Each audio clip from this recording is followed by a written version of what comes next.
भूमि का भार तो हर लिया, परिवार का ही भार बहुत बढ़ गया। तो भगवान ने एक लीला रची। एक दिन सब बच्चे खेल रहे थे समुद्र किनारे, तब खेलते खेलते उनकी नजर पड़ी महात्माओं पर। वहीं भृगु, अत्रि, गौतम, वशिष्ठ, नारद, दुर्वासा, अंगिरा सब ऋषि बैठे थे।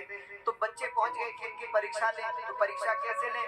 तो भगवान के पुत्र थे, उनका नाम था श्याम, बड़े सुंदर थे दिखने में। उनको साड़ी पहना दी, पेट में कपड़ा रख दिया, पल्लू डाल दिया। ऋषियों के पास पहुंच गए, महाराज जी हमारी भाभी जी, ये बताओ इसको पुत्र होगा कि पुत्री? तो ऋषियों ने नेत्र बंद करके देखा तो हंसने लगे। हंस करके बोले कि जाओ जाओ बच्चों कहीं और खेलो। तो बच्चे बोले पता तो कुछ है नहीं, ऐसे बन गए महात्मा, लगता है ये सब ढोंगी ही है, पाखंडी ही है। तो उन्हीं में बैठे थे दुर्वासा जी, और दुर्वासा जी तो महाराज दुर्वासा जी ठहरे। उनका एक हाथ तो कमंडल में ही रहता है, वो कब किसको श्राप दे दे पता नहीं, किसी को छोड़ा नहीं दुर्वासा जी। दुर्वासा जी ने तो भगवान कृष्ण को नहीं छोड़ा। आपको पता है, हम कुछ वर्ष पूर्व द्वारका जी में कथा के लिए गए थे।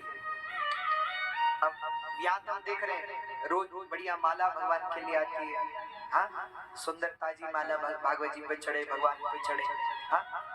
अब वहां हम देखेंगे पहले दिन तो माला ठीक, और दूसरे दिन से प्लास्टिक की माला शुरू। तुमने कहा भैया ये क्या है? ठाकुर जी पे बढ़िया माला चढ़ाओ, बढ़िया माला भगवान को अर्पित करो। बोले महाराज यही समस्या है यहाँ की। हमने कहा क्या? बोले यहाँ फूल होते ही नहीं। ये माला तो हम अपने साथ से लेके आए थे, जहाँ से घर से चले थे, पहले दिन वो काम में आ गई, बाकी तो माला नहीं है। तो हमने वहां के पुजारियों से बल चर्चा की, कोई बात क्या है? बोले महाराज दुर्वासा जी का श्राप है, यहाँ कोई फसल नहीं होगी। तो हमने कहा ऐसा क्यों? बोले एक बार भगवान ने यज्ञ किया, तो यज्ञ में दुर्वासा जी उनके तीर्थ पुरोहित थे, तो दुर्वासा जी को बुलाने के लिए गए, निमंत्रण देने के लिए गए, दोनों रुक्मणी जी और भगवान कृष्ण। तो निमंत्रण देने गए तो दुर्वासा जी ने कहा आएंगे लेकिन एक शर्त है, रथ पे बैठ के चलेंगे, पैदल नहीं चलेंगे। बोले प्रभु कैसी बात करते हैं, आपके लिए हमने सोने का रथ लाया। ठाकुर जी ने कहा आप बैठो, लेकिन दुर्वासा जी बोले बेचारे घोड़े खींचेंगे रथ को तो वो भी हमें ठीक नहीं लगता। भगवान बोले तो बिना घोड़ों के रथ कैसे चलेगा? बोले आप खींचो।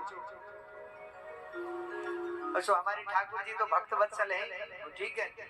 तो पत्नी सहित लग गए रथ में, रुक्मणी जी और ठाकुर जी रथ में लग गए।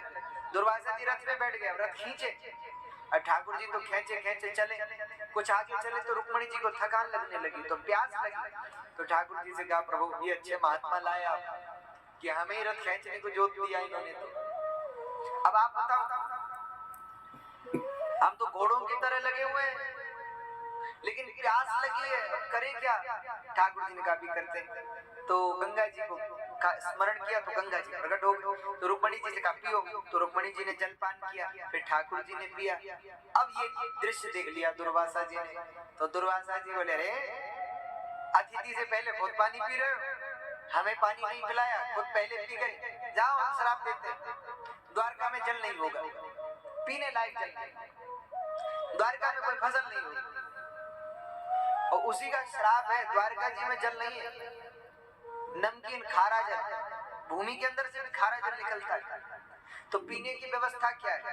तो वहां हमने देखा, हमें तो बड़ा आश्चर्य हुआ, बड़े बड़े टैंकर बनवाए हुए। तो बरसात होती है तो बरसात का पानी उसमें भर जाता है, तो उसी से नहाने की व्यवस्था चलती है। और पीने का पानी दूसरी जगह से आता है, हमेशा द्वारका पानी की बहुत समस्या है।